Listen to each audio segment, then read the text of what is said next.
John C. Maxwell says, a great leader knows the way, goes the way, and shows the way. And today in studio, we have such a person. I'm super excited for you to meet him. His name is David Kabwa. Thank you so much again for taking time out of your busy schedule. It means so much to me, and I just really want people to be inspired by your story and inspired by who you are, because you are an amazing human being, but I want them to know it as well as I do. So yeah, just give us a hearty intro. Hi, how you doing? My name is David Kabwa. It is a pleasure to be here without fear, feeling really, really clear. I am filled with glee. I am seeing clearly, and I am so happy to have you here with me. This is how amazing he is. Anyway, okay, so let's just get right into it. What's the most surprising self-realization you've had? I'd say the most surprising self-realization I've had was that as a young person, I am not limited to my youth. So many of us, we have the mentality and the belief that we have to get started once we're older. It's more like, let me enjoy my life now. And, I'll get started once I'm settled, once I do this, once I. And I think that's something very dangerous. I grew up and I started asking myself questions. I have 2 hands, I have 2 feet, I have a mind, I can think for myself, I can do things. Why am I not doing more? And I had an epiphany and realized I don't have a lot of time and there's so much to do. That's definitely like minds, because I'm just freaking out. I feel like I'm not even halfway where I want to be. And we are going and we're trying to run with the horses. So it's really cool that there are many like-minded youth. And this is another reason why I really wanted you guys to get to know who David is, because he's amazing. I can't keep stopping, You were very modest. I just have to. You were very modest. That's what he says. So what's the hardest lesson you've ever learned? I'd say the hardest lesson that I've had to learn has definitely been how much of a teacher failure can be. Oh man, I failed. Very many times. There's so many examples I could give, but I'll give one in particular. I'm really passionate about sport. I love competition. I love to compete.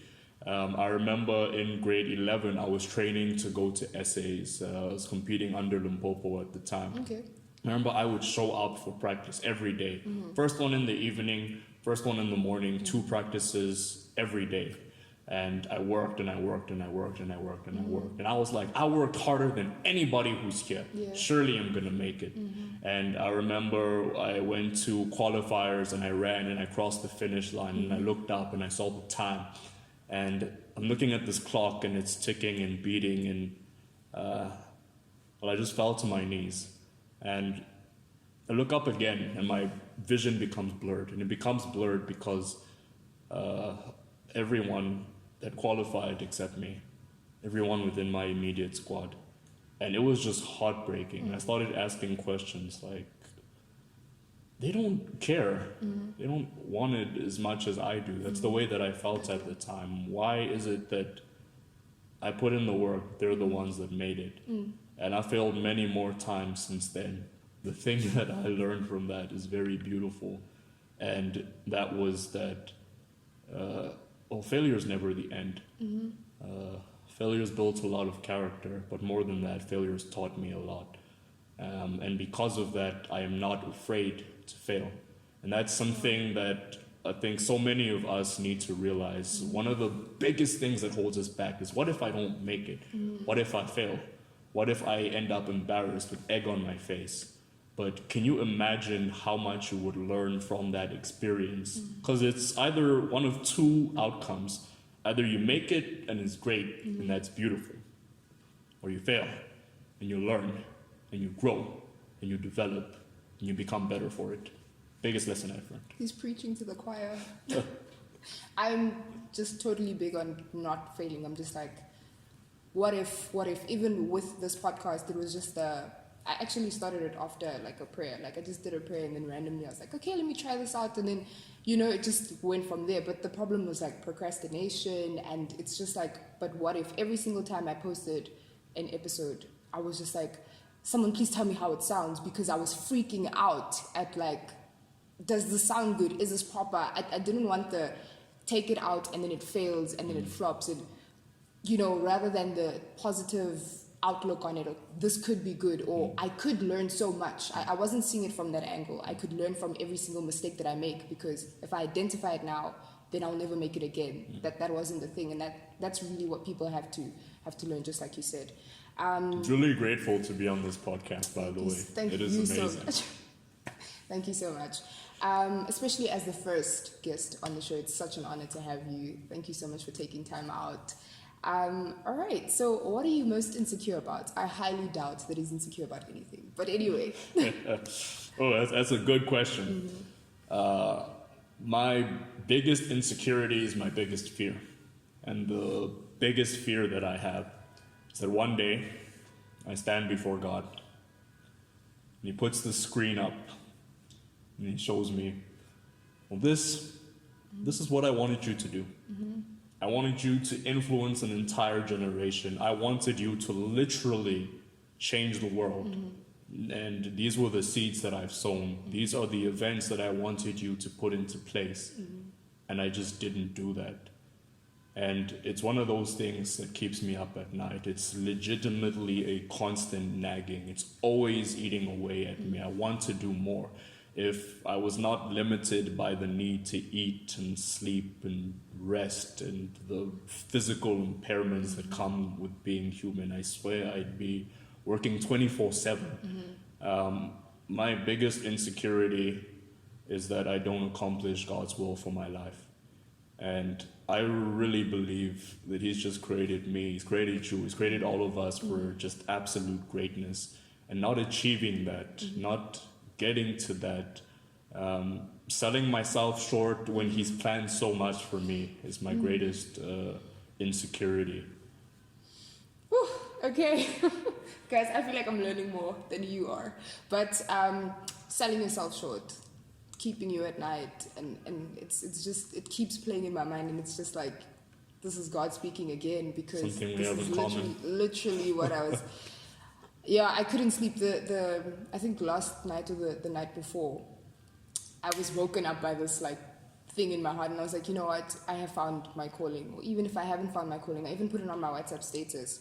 Then I read that status. I found the door to, the door that's going to lead me to that. And it was a beautiful moment, but at the same time, I think I'm always looking at the huge responsibility that comes with that, because changing the world, changing a whole generation, just like you said, changing people's mindsets, it's not in a day's work.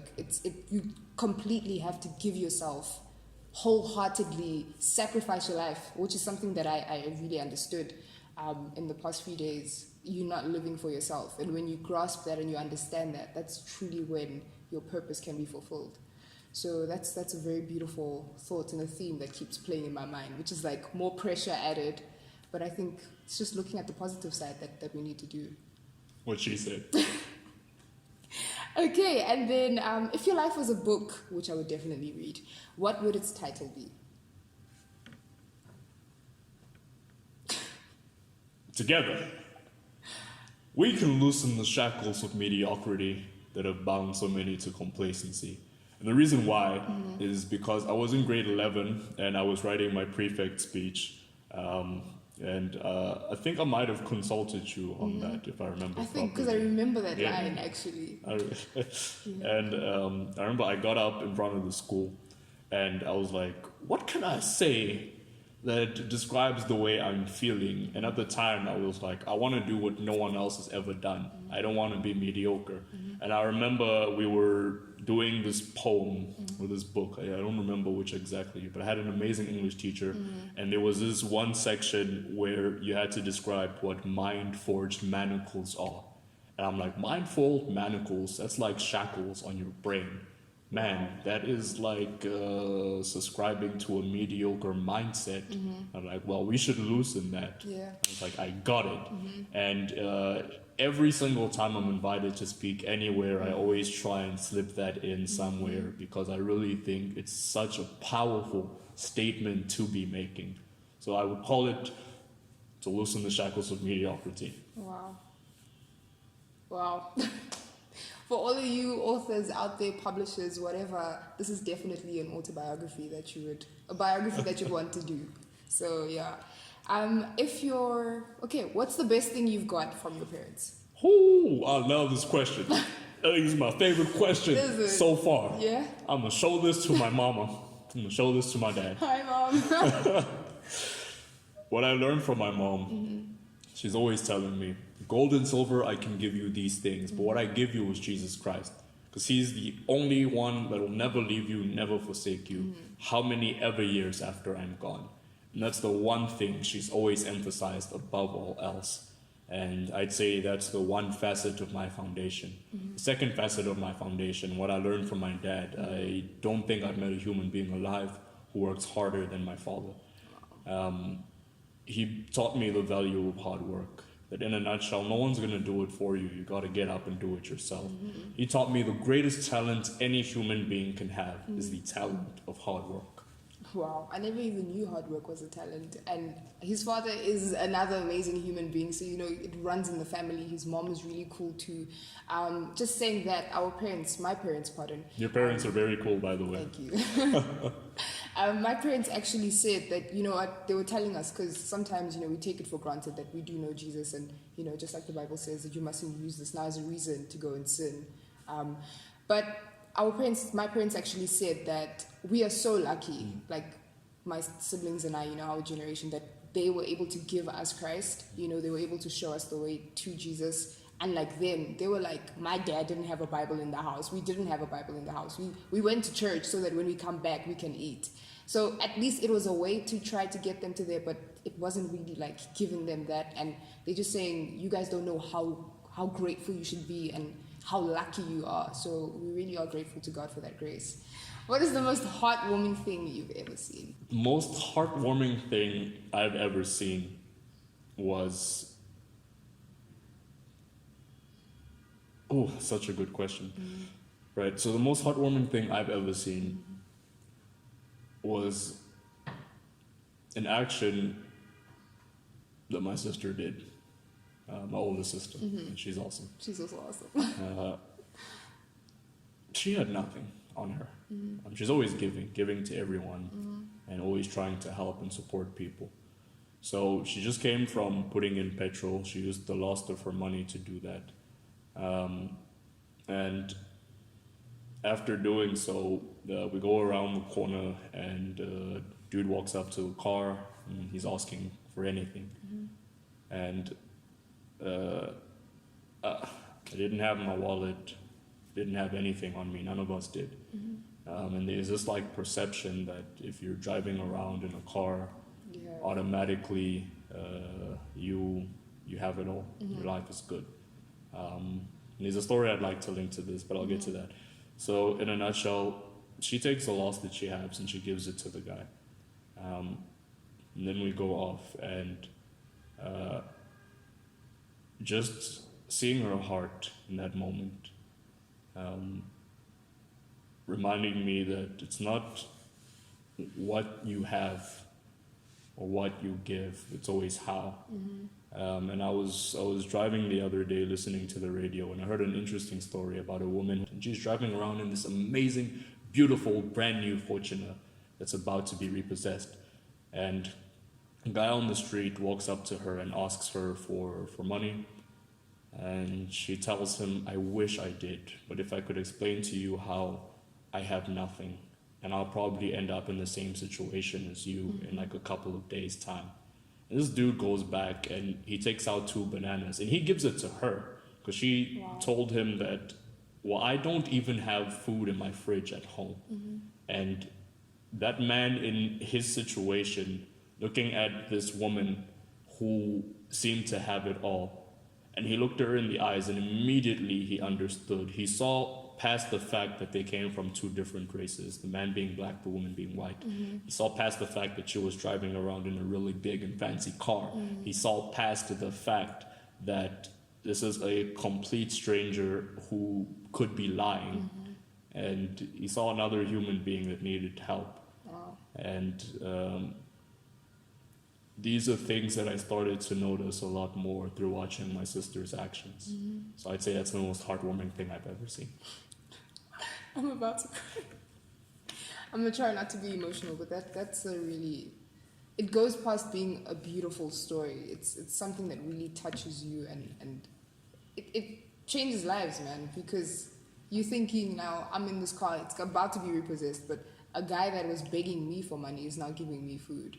I mean, it just puts things into like perspective and just... It really does. Wow. Okay. What do you regret not doing or starting when you were younger? I regret not taking more time to think. And the reason why I say that is we often don't take time to think.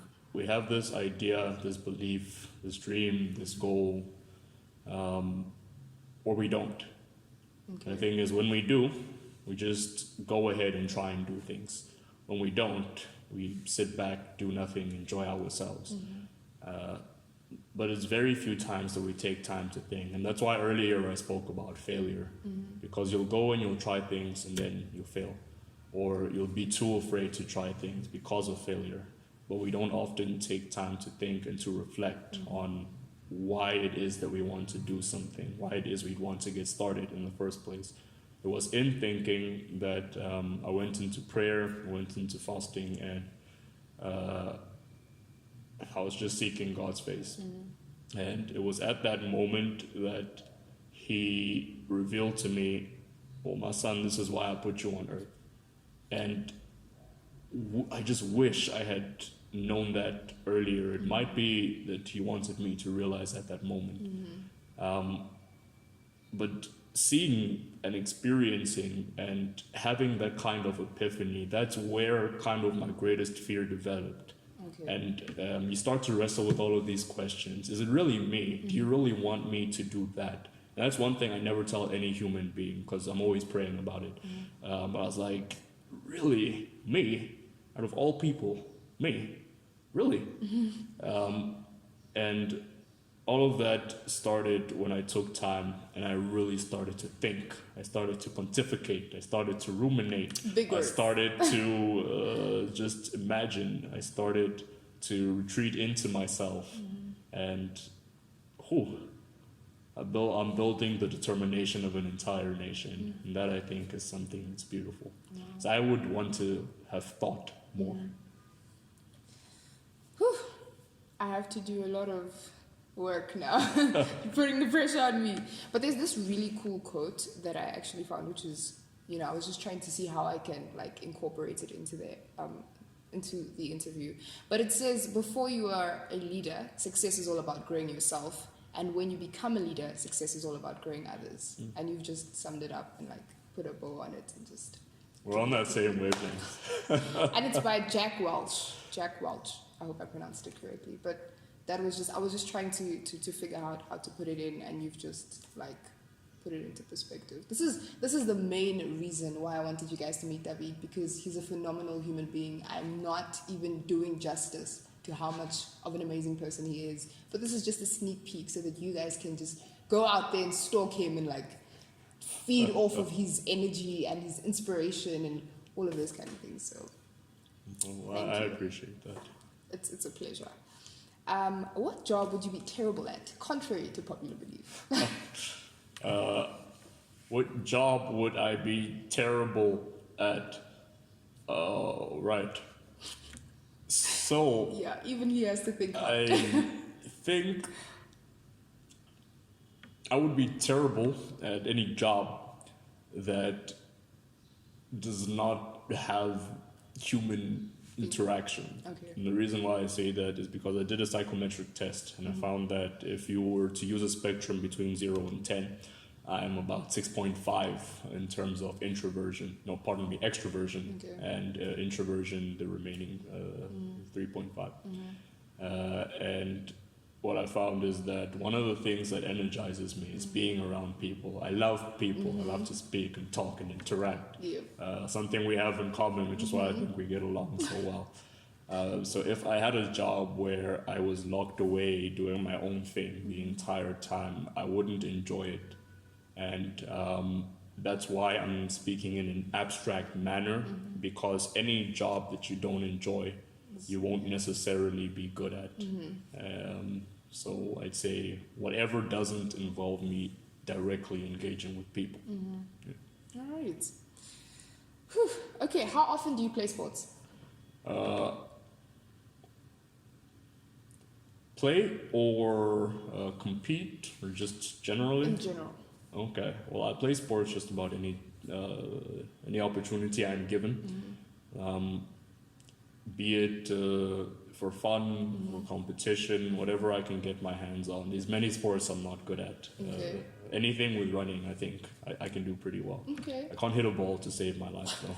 Can't throw a ball to save my life either. In my sport, we compete maybe once or twice a month. And I really love that because it allows me enough time to train and enough time to compete. So I can plan way ahead of time and know that, all right, in 2 weeks' time, we have a league meeting in such and such and such place. I need to get my time to this level and so forth. So I practice about 5-6 days a week, depending on my timetable. Competition, maybe twice a month. Okay. And then actually playing sports whenever I get a chance. Okay, so you're pretty fit then. I'd say I'm okay. I'm not fit to save my life. It was so bad. Like, I run and I'm like dying inside. So, I don't know. The only sport I could actually play was basketball. Basketball, I remember that. So, yes. But I really enjoyed it. And it was so ironic because basketball is like hard in a way. Because those suicides don't play. It's They not do called not. a suicide for no reason. They actually kill you. Like, Yeah, so... you've seen a basketball player's mean, calves. it's- Yeah, that's yeah, impressive. That's It's very that's impressive. serious work. Serious work. So yeah. And then tell us about your journey to becoming the 2017 Laser Run World Champion. Oh, yes. So I got a gold medal in the team division, so placed 5th overall and got the gold for Team RSA, which is awesome. I'd say it was a 7-year journey up until that point because it was 2010. We were at an athletics camp. We were all speaking about our dreams, and I said, one day I want to be one of the best. And it was kind of the situation where we laughed about it, and everyone was looking at me like, yeah, you're good, Dave. You're dedicated. You try hard, but you have a hard time qualifying for districts, let alone competing internationally. So I have a friend who actually stays in Mooikloof. We went to the same school, the same high school when I was upgrading my matric results. Okay. And she suggests the sport to me. She's like, try the pentathlon. There's a laser run aspect. I think you might be pretty good at that. At the time, I was terrible at the shooting. I just couldn't shoot a target to save my life. But I was a pretty good runner. So I competed at provincials, became the champion. That was awesome. First black champion for junior men, so that was cool. Wow. Then went on to essays, got a silver medal, and these were already 2 dreams that I had. For me, in terms of my goals and my ambition, I was like, okay, this is fantastic. So I went to World Champs.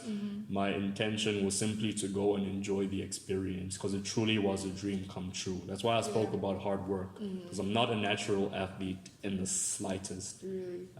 But I would do my very best always, every day. My best today may not be as good as my best yesterday, but so long as it is my best, it is good enough. So I remember that moment, and I'm running, and I had 2 places to make up. I couldn't tell where I was, but I thought the guy 2 spaces ahead of me might be in 3rd place. So I was thinking, if I can pass that guy, I might get 3rd place. And this was in the final lap of the final 800 meters that we were competing in. So I'm there and I'm running, and my mom screams, "My baby, go! Go!" And I see her, and I just got so motivated because one time I was praying, and my mom came and she prayed with me, and she said, "One day you'll be one of the best in the world." And I remember that in that moment, and I remember my legs feeling heavy and my arms just flailing. My stride went out the window. I started running like a madman. And I chased the guy down, and I passed the first guy, I passed the second guy, I paused that guy, and I started to think, all right, yes, I did it. And I collapsed, and I have never felt so exhausted in my life. I felt like my legs were about to explode, the weight and the heaviness and the sweat. I was literally dripping sweat. I've never sweat that much. It's weird. Yeah. And so I'm laying there and just kind of spread out on the floor, like I had been shot or something. And someone comes and they say, Dave, they're waiting for you. And I look up and I say, I'm tired. Tell them I will see them, whoever they are. Yeah. And they tell me, no, in the winner's circle. I'm like, well, that's only for the medalists. And they say, yeah, exactly. I'm like, dude, I just found out that I finished 5th. That was my place. He said, yes, you placed 5th, but Team South Africa got 1st and 2nd. You were the 3rd guy from Team South Africa. That means you're all getting gold. I was like, are you telling me I'm going to be a world gold medalist? And he says, yes. And my legs immediately recovered within an instant. So I went, I put on my tracksuit, and the president of the sporting association, the UIPM, he was there, and I Googled this guy before. And he goes, he presents my medal, he shakes my hand, and it was just, I was in absolute awe. Wow. So, bucket list, check. I don't even know if I have a bucket list, to be honest. But wow, that I'm just so inspired. I'm in awe right now. Like, and I know you. Like, what about everybody who's watching? Everybody who's meeting you for the first time, meeting you. So it's really, really amazing to have been born in the same generation as you, to have been growing up with you, right? Well, now I feel like you're giving me too much credit. I mean, you see, she's incredible, by the way. I wish I could interview her, actually. Thing is, I don't know, like, I live in the future too much, which is actually like a good and bad thing.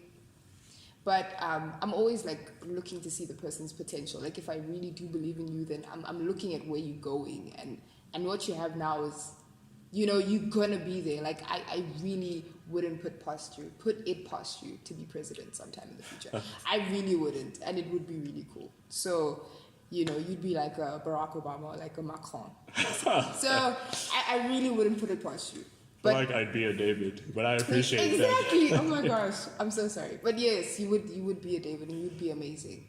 So yeah, that's just basically it. I just always like, I see you up in the lights. So I appreciate don't mind me. So if you could be any cartoon character, which one would you be? If I could be any cartoon character, cartoon character, does anime count? Oh wait, I'm a massive geek, so I feel that if I were to equate anime and cartoons, I would get in a lot of trouble. Yep. I mean, not do that, right? If I could be any cartoon character, that's a question and a half. All right, think back. I watched cartoons growing up, right? So let me think. If I could be any cartoon character, I'm gonna cheat. Okay. I'd probably be Batman. Because, you know, Batman was a cartoon character. He was the cartoon character at some point. But most likely him, because he is like the most popular person in the Justice League, in my opinion. Yeah. And he is technically the most ill-equipped. And I think that is absolutely boss.